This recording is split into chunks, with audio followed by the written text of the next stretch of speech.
साथियों नमस्कार, मैं हरिश्चंद्र बर्णवाल इस वीडियो में आप सभी का स्वागत करता हूं।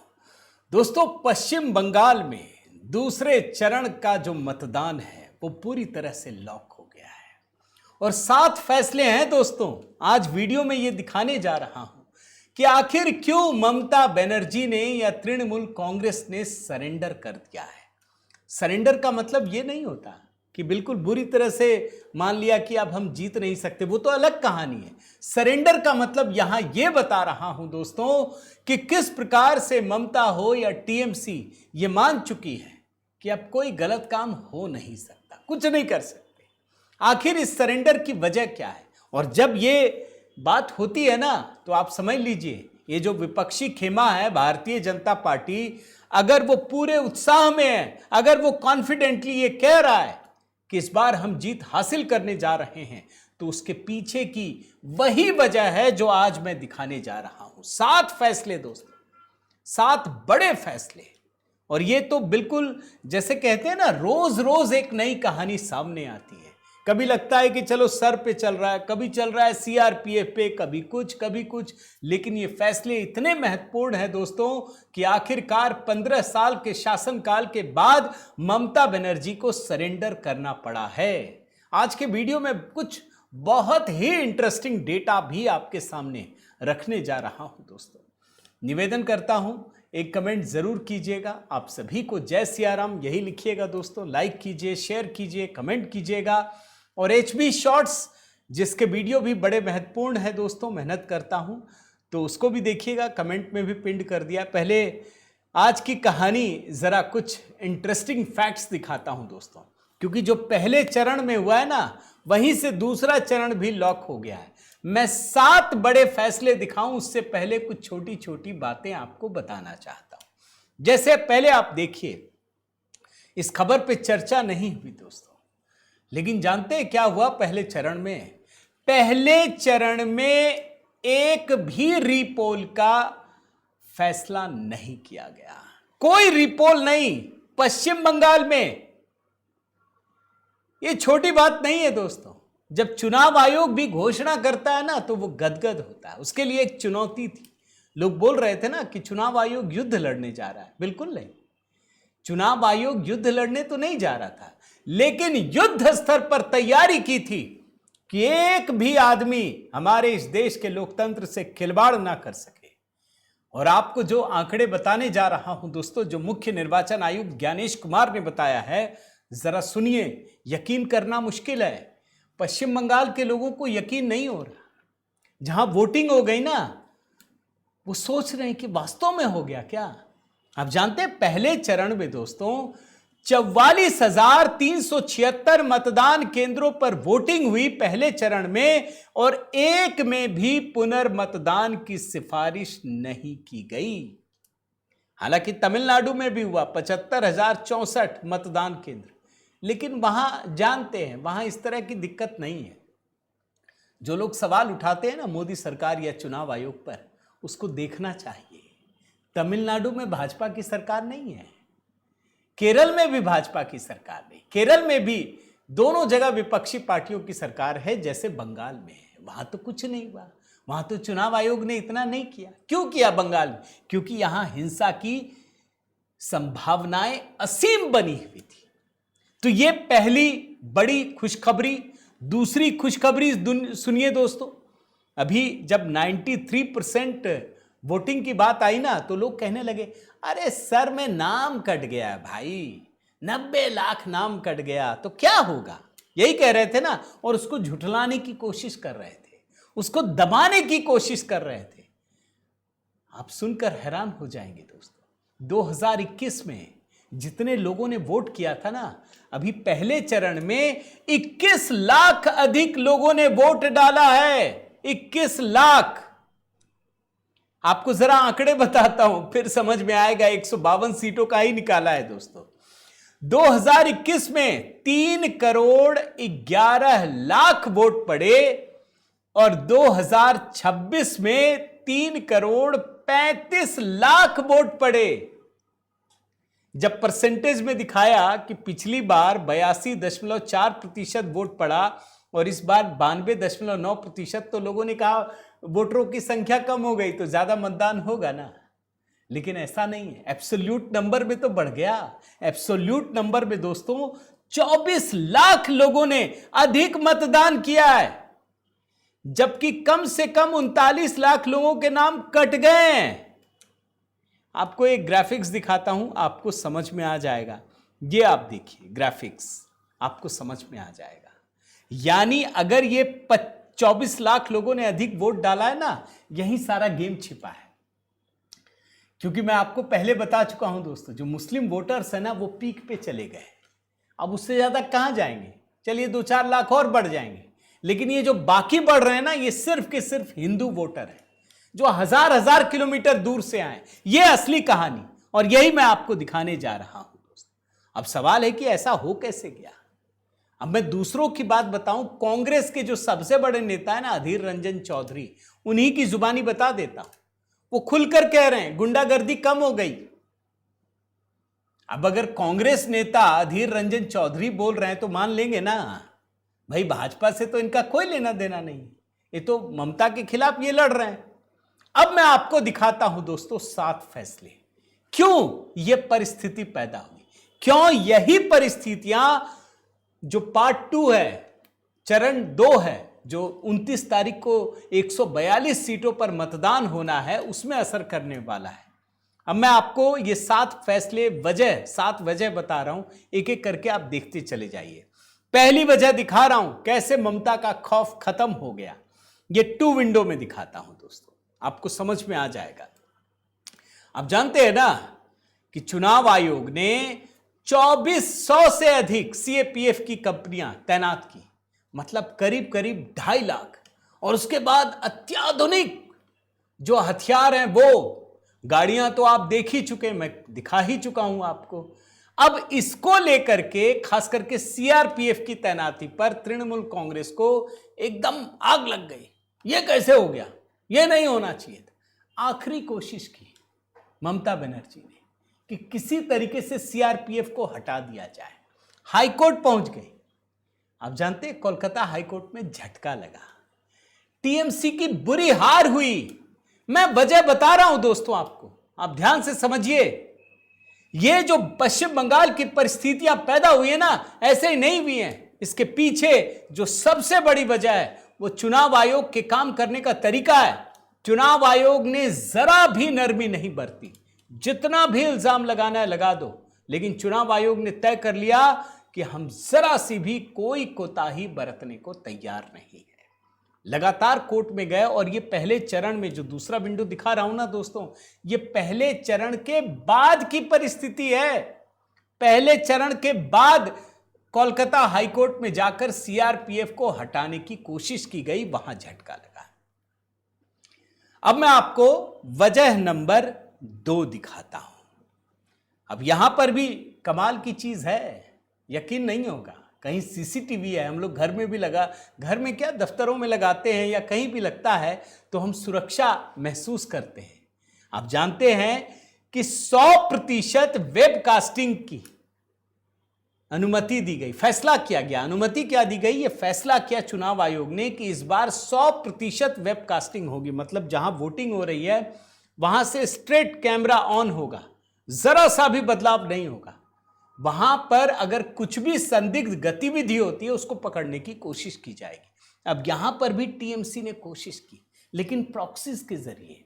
यह भी कमाल का चीज है। पश्चिम बंगाल में अलग अलग तरीके से ढूंढते कहीं कोई कमी मिल जाए। अब देखिए वेबकास्टिंग में क्या हुआ। 9 फरवरी को चुनाव आयोग ने जो 1,30,000 कैमरे पोलिंग स्टेशन पर, 30,000 कैमरे काउंटिंग सेंटर पर लगाने के लिए जो टेंडर जारी किया, अब पश्चिम बंगाल की एक कंपनी हाई कोर्ट पहुंच गई, याचिका डाली। जानते क्या कहा कि ये तो बंगाल की कंपनी को देना चाहिए, बाहर को कैसे दे दिया। हाई कोर्ट ने देखा, आश्चर्य से रद्द कर दिया। अरे ये कैसी याचिका है भाई, टेंडर जारी किया गया, दिल्ली की कंपनी को दिया गया। दिल्ली देश में नहीं है क्या, लेकिन बंगाल की कंपनी होगी तो डर जाएगी ममता से। इतने में भी विश्वास नहीं हुआ तो ये सुप्रीम कोर्ट चली गई कंपनी। किस लिए? कि टेंडर उसका रद्द करके हमको दिया जाए या फिर ये वेबकास्टिंग बंद हो जाए। यहां पर भी हार का सामना करना पड़ा। यहां पर भी दोस्तों सिर्फ देखते जाइए कहां कहां रुकावट डालने की कोशिश की गई, साजिश रची गई। अब आइए मैं आपको वजह नंबर 3 बताता हूं, कैसे खत्म हुआ ममता का खौफ। चुनाव आयोग ने ताबड़तोड़ ट्रांसफर किए, ताबड़तोड़। पता है कि पश्चिम बंगाल का एक एक अधिकारी राजनीतिक रंग में रंगा हुआ है, एक एक अधिकारी। मतलब चुनाव आचार संहिता लागू होने के साथ ही सारे बड़े अधिकारी निपटा दिए, वहां भी संतोष नहीं हुआ तो बाहर भेज दिए। और एक एक करके दोस्तों करीब करीब 500 अधिकारी, मतलब पूरे 5 राज्य में जो नहीं होगा 4 राज्य में, उससे कई गुना अधिक सिर्फ पश्चिम बंगाल में। क्योंकि चुनाव आयोग ने तो भैया देखा है, एक एक आदमी की रैकी की है, समझा है कि ये कौन है, कैसे काम करता है। अब इसी को लेकर के सुप्रीम कोर्ट में एक याचिका लेकर सरकार पहुंच गई। बड़े बड़े वकील लगाए कि नहीं ये तो नहीं होना चाहिए। इनको लग रहा था कहीं अपना फेवरेट अधिकारी हो जाए तब तो खेल ही हो जाएगा, फिर तो कुछ भी कर लो अगर उसका अधिकारी ही होगा। भाई अल्टीमेटली क्या होता है दोस्तों, कोई भी सिस्टम अगर आपको रन करना है तो वो तो ब्यूरोक्रेसी के लोग ही करेंगे ना। भाई आईएएस आईपीएस और जो आपके राज्य में पूरी तरह से रंग में रंगा हुआ है वो तो करेगा। चुनाव आयोग ने उसी में से छांटा कि नहीं ये थोड़ा न्यूट्रल लग रहा है, चलो इसको सामने लाओ। अब पश्चिम बंगाल सरकार, ममता सरकार पहुंच गई कि हटाइए। सुप्रीम कोर्ट ने कहा बिल्कुल नहीं, खबरदार, याचिका खारिज कर दी। ये जो 93% मतदान हुआ है ना बिना खौफ के, उसकी वजह बता रहा हूं, जो दूसरे चरण में भी दिख रहा है। ये तीसरी वजह है दोस्तों। वजह नंबर 4 सुनिए। भाई ये जो स्पेशल इंटेंसिव रिवीजन है उसको रोकने की क्या क्या कोशिश नहीं की गई। देखिए जब गलत चीजें होती है ना, जैसे मैं आपको एग्जांपल देता हूं, ये स्पेशल इंटेंसिव रिवीजन से क्या फर्क पड़ता है। मान लीजिए किसी व्यक्ति का निधन हो गया या वो चला गया कहीं पे भी, लेकिन उसका वोटर कार्ड में नाम है, अब वो आएगा नहीं, लेकिन उसकी जगह कोई दूसरा मार सकता है, जिसको छापा वोटिंग कहते हैं। और ये बंगाल में खूब होता था, खूब, कि वास्तव में व्यक्ति वहां है नहीं लेकिन कार्ड में नाम है तो मार दीजिए, चाहे ईवीएम कीजिए चाहे ईवीएम के बाप को लगा दीजिए, उसमें क्या अधिकारी आपका है, कुछ करना ही नहीं। तो यहां पर जब स्पेशल इंटेंसिव रिवीजन की प्रक्रिया शुरू हुई तो उसको भी रोकने के अलग अलग प्रयास किए गए। कहीं बोला मिसमैच को मिसमैप किया, कुछ ये बहुत दिखा चुका हूं इसलिए ज्यादा नहीं कर रहा। लेकिन दोस्तों आप याद रखिए, सुप्रीम कोर्ट ने साफ साफ कहा कि भाई स्पेशल इंटेंसिव रिवीजन हर राज्य में हो रहा है, सबसे अधिक आपको दिक्कत क्यों है। और इतना ही नहीं दोस्तों, ममता बनर्जी को लग रहा था कि बार बार हम कोर्ट में जाएंगे तो हमें फायदा मिलेगा, उल्टा हो गया, नुकसान हो गया। अगर सही मायने में मैं कहूं तो स्पेशल इंटेंसिव रिवीजन के मामले में ममता बनर्जी ने अपने ही पैरों पर कुल्हाड़ी मार ली, क्योंकि अल्टीमेटली वो जुडिशियल ऑफिसर्स के पास चला गया, मजिस्ट्रेट के पास चला गया, हाई कोर्ट के पास चला गया, सुप्रीम कोर्ट की निगरानी में होने लगा। यानी अगर गड़बड़ी की जरा सी भी कहीं गुंजाइश होती वो भी खत्म हो गया। और आप लड़ लीजिए भाई, सैकड़ों अधिकारी जो मजिस्ट्रेट हैं आपके राज्य में, वहां जो जज हैं, जाइए लड़िए, अब आपको समझ में आएगा। कभी सरकार बन भी गई ना तो भी निपटा देंगे। पता होता है कि अच्छा ये टीएमसी के नेता है, गुंडागर्दी करने आया था, ठीक है बेटा तुमको दिखाते हैं। तो यहां इस मामले में जो मैं वजह नंबर 4 दिखा रहा हूं दोस्त, यहां पर ममता बनर्जी उल्टा फंस गई। जो फिर भी आसान होता वो और गलत हो गया। अब जुडिशियल अधिकारी कभी भी कोताही नहीं बरत सकते। पता है कि हाई कोर्ट की निगरानी में हो रहा है और ऊपर सुप्रीम कोर्ट भी बैठा है हर पल देखने के लिए। तो यह है वजह नंबर 4 दोस्तों। अब मैं आपको बताता हूं वजह नंबर 5। और यह वजह नंबर 5 में दोस्तों कई सारे फैसले, कई सारे। जैसे मैं आपको एक दिखाता हूं बाइक वाला मामला। आप जानते हैं इस चुनाव से पहले जो ममता बनर्जी पॉलिटिकल एक्टिविज्म करती थी, उसका सबसे बड़ा हथियार समझ लीजिए बाइक थी, बाइक। ये पॉलिटिकल जो एक्टिविज्म होता है ना, बस चलो ढेर सारी बाइकें, डराने के लिए, धमकाने के लिए, पैसा देना है तो पैसा देने के लिए। और ये बंगाल का इतिहास ही है। मतलब बाइक से आप कहीं भी घुस सकते हैं, कभी भी चले जाइए, किसी को भी कुछ भी बोल के आ जाइए।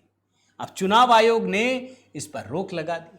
आप समझ लीजिए, 48 घंटे पहले बाइक के इस्तेमाल पर रोक लगा दी। हालांकि कुछ शर्तें भी दी गई, और जो बाइक रैली निकलती है उस पर तो 72 घंटे पहले रुकावट। अब ये पहला चरण निकल गया दोस्तों, और खौफ आप देख सकते हैं चुनाव आयोग का। हालांकि ये लोग इसमें भी हाई कोर्ट गए, हाई कोर्ट ने इसमें छूट दी है। हाई कोर्ट ने कई सारी पाबंदियों को हटाया है। अब इसका असर तो आपको दूसरे चरण के मतदान में देखने को मिलेगा। आप इसमें कमेंट भी कर सकते हैं कि आप सहमत हैं, नहीं सहमत हैं, ये जरूर लिख सकते हैं। अब मैं आपको दिखा रहा हूं वजह नंबर 6 दोस्तों।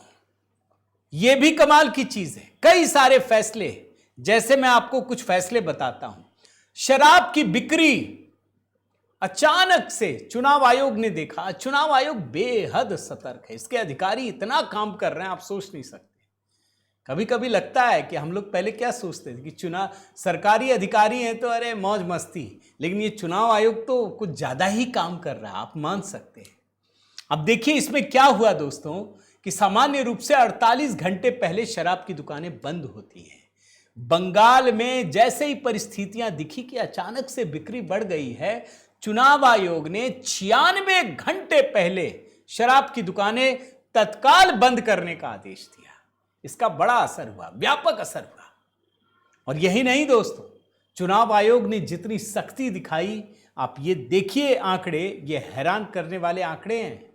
बंगाल में पहले फेज के चुनाव तक और तमिलनाडु इंक्लूड करके 1000 करोड़ रुपए के सामान, पैसे जब्त किए गए, जो मुफ्त में बांटी जाने वाली थी। इस बात को ध्यान रखिए। यानी चुनाव आयोग ने शराब की बिक्री बंद की। चुनाव आयोग ने जो लोभ लालच की चीजें उसको जब्त करने में बहुत सक्रियता दिखाई। तीसरा, बाहरी लोगों का प्रवेश बंधित किया गया, प्रतिबंधित किया गया। यह कहा गया कि अगर आप हैं तो आप निकल जाइए, यह मतदान तक तो छोड़ दीजिए। होटलों को आदेश जारी किया गया कि अगर आपके यहां है तो लोकल ही होने चाहिए, बाहरी नहीं हो सकता। यह चुनाव के लिए तो भैया कष्ट सबको झेलना पड़ेगा। फिर एक आदेश यह भी दिया गया दोस्तों कि चुनाव होने तक उम्मीदवारों के क्षेत्र छोड़ने पर चुनाव आयोग ने पाबंदी लगा दी। मतलब जो उम्मीदवार हैं वो अपना क्षेत्र नहीं छोड़ पाएंगे। ये भी बड़ा काम किया है। होता क्या है, मैं आपको एक उदाहरण के साथ बताता हूं। पहले क्या होता था, 7-8 फेज में चुनाव होते थे। अब ममता या टीएमसी ये बोलती थी भाजपा को या बाकियों को कि आप बाहर से लोग ला रहे हैं, और खुद क्या करती थी कि पहले चरण में अगर 50 सीटों में चुनाव है तो पूरे राज्य के टीएमसी के लोग वहां चले आते थे, और एकदम दहशत। अब क्या किया चुनाव आयोग ने, 2 चरण में कर दिया। और बाहरी, सिर्फ बाहरी नहीं, राज्य में भी अगर कोई बाहरी है तो उसको भी बाहर भेजिए, ताकि जो लोकल आदमी है वो चुनाव दे करके, मतदान करके कम से कम शांतिपूर्ण तरीके से काम कर सके। एक और दिखाता हूं वजह नंबर 7 दोस्तों। इस समय ईडी की सक्रियता।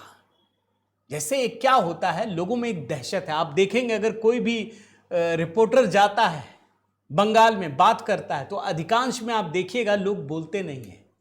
जो टीएमसी वाले हैं वो तो बोल देंगे हाँ हाँ टीएमसी, ममता, ये वो खुलकर बोले।